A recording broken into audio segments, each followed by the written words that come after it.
Hello friends, ध्यान से देखिए इस क्वेश्चन को। ऐसे क्वेश्चंस अक्सर कॉम्पिटिटिव एग्जाम्स में आते हैं जो कि दिखने में कॉम्प्लेक्स लगते हैं लेकिन बहुत ही आसान होते हैं। तो देखिए ऐसे क्वेश्चंस को हम बिल्कुल सिंगल स्टेप में इनके आंसर्स लिख सकते हैं, लेकिन मैं आपको कंसेप्ट समझाने के लिए थोड़ा डिटेल में समझाऊंगा। देखिए कैसे।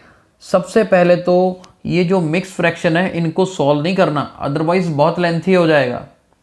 ठीक है, कैसे करना होता है, जैसे 3:1/3 है तो इसे हम 3 + 1/3 लिख सकते हैं, और इसको 33 + 1/3 ऐसे सारे स्प्लिट कर सकते हैं हम। यानी कि इसको 333 + 1/3, इसे 3333 + 1/3, और आगे सभी टर्म्स को हमने क्या कर देना है, स्प्लिट कर देना है। ये मैं लिख के आपको बता रहा हूं, जबकि कॉम्पिटिटिव एग्जाम में जब अटेम्प्ट करोगे तो ये सब लिखने की जरूरत नहीं है। ये कंसेप्ट बताने के लिए बता रहा हूं। अब देखिए क्या हुआ। अब यहां से ये 1/3 1/3 1/3 ये सारे अलग कर दो, दूसरे सारे अलग कर दो। यानी कि 3 + 33, ये जो 3 वाली टर्म्स हैं इनको हम सेपरेट कर देते हैं, क्योंकि करना तो सबको ऐड ही है, तो ऐसे कर सकते हैं।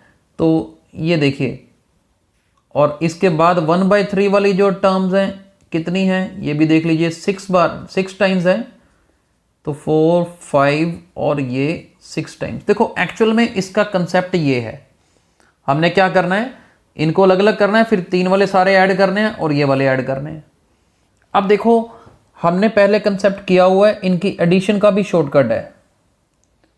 जिसने हमारा पिछला वीडियो नहीं देखा है, मैं आज उसका शॉर्टकट दोबारा करवा देता हूं। सबसे पहले देखो 3 कितनी बार आ रहा है, यहां पर 1 बार, यहां पर 2 बार आ रहा है, यहां 3 बार, 4 5 और ये 6 बार। काउंटिंग लिख लेनी है कौन सा कितनी कितनी बार आ रहा है, और जो सबसे मैक्सिमम टाइम है वहां से शुरू करते हैं। देखिए 6 3s are 18, 1 carry, 5 3s are 15, 15 + 1 16, 1 carry, 4 3s are 12, 12 + 1 13, 3, 1 carry, 3 3s are 9, 9 + 1 10, 0, 1 carry, 3 2s are 6, 6 + 1 7, 3 1s are 3। ये हमने पहले किया हुआ था, जिनको नहीं पता था तो वो अभी भी एक बार ध्यान से देख लीजिए। यहां से शुरू करना है 6 से, फिर 5 4 3 2 1। जस्ट देखिए सिंगल स्टेप में इनका आंसर लिख लिया हमने, प्लस अब इनको ऐड करेंगे तो देखो डिनोमिनेटर सेम है। ऊपर देखो 1 + 1 2 3 4 5 और 6, बिल्कुल आसान। 2 ऐड कर दिया तो 3 7 0, 3 6 8 में 2 ऐड करेंगे तो क्या बनेगा, 3 7 0। तो ये इसका फाइनल आंसर है जी। मिक्स फ्रैक्शन नहीं खोलनी हमने, सीधा इस तरीके से करना है। अब देखिए, अब यही क्वेश्चन जब पेपर में आएगा तो इतने स्टेप्स तो करने ही नहीं हमने, तब हमने कैसे करना है, ध्यान से देखो। ये हमारे लेफ्ट वाले नंबर और 1/3 1/3 हमारे राइट वाले नंबर। इनको देखो ओरली कैसे करेंगे, थोड़ा सा लिख लेंगे। ये 6 बार आता है, ये 5 बार, 4 बार, 3 बार, 2 बार और 1 बार।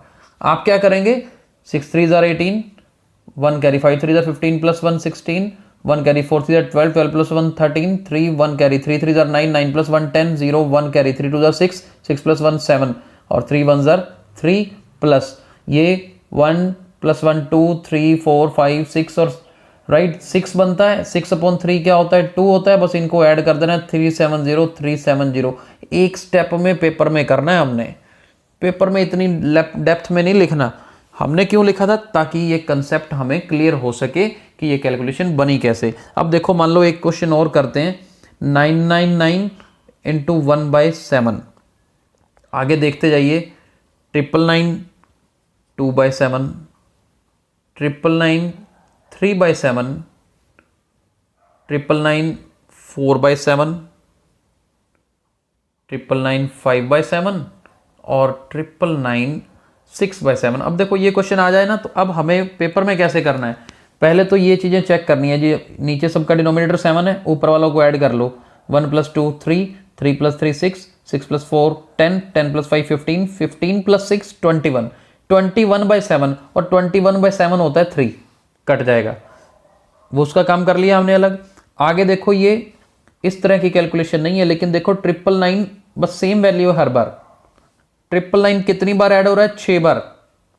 6 बार ऐड होने का मतलब 6 से मल्टीप्लाई कर लो।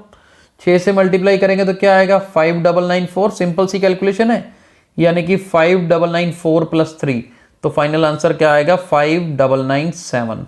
तो इसका आंसर क्या आएगा 5997। बहुत ही इंपॉर्टेंट टाइप है ये, मिक्स फ्रैक्शन वाले क्वेश्चन कॉम्पिटिटिव एग्जाम्स में आते हैं और अक्सर इसी तरह के ही आते हैं। अब कई लोग ये भी जवाब सवाल पूछेंगे कि सर अगर नीचे 3 ना हो, कहीं पे 5 हो, कहीं पे कुछ हो, और देखो पूछने को जितना मर्जी आप पूछ लो, जब कॉम्पिटिटिव एग्जाम्स की आप तैयारी करोगे ना तो सिंप्लीफिकेशन के जो क्वेश्चंस पेपर में आते हैं उसमें ऐसे ही आते हैं, जिनमें ऐसे छोटे छोटे हिंट्स होते हैं और जिन्होंने ट्रिक्स की होती हैं वो बड़ी इजीली इनका आंसर निकाल देते हैं। जिन्होंने ट्रिक्स नहीं की होती वो फिर वही मिक्स फ्रैक्शन अगर सॉल्व करने के चक्कर में पड़ जाएं तो क्वेश्चन में टाइम ज़्यादा लगता है। तो टाइम सेविंग ही हमने करनी होती है एग्जाम्स में। आई होप आपको ये कंसेप्ट अच्छे से समझ आया होगा। हमारे वीडियोस को लाइक और शेयर जरूर करते रहें। Thank you.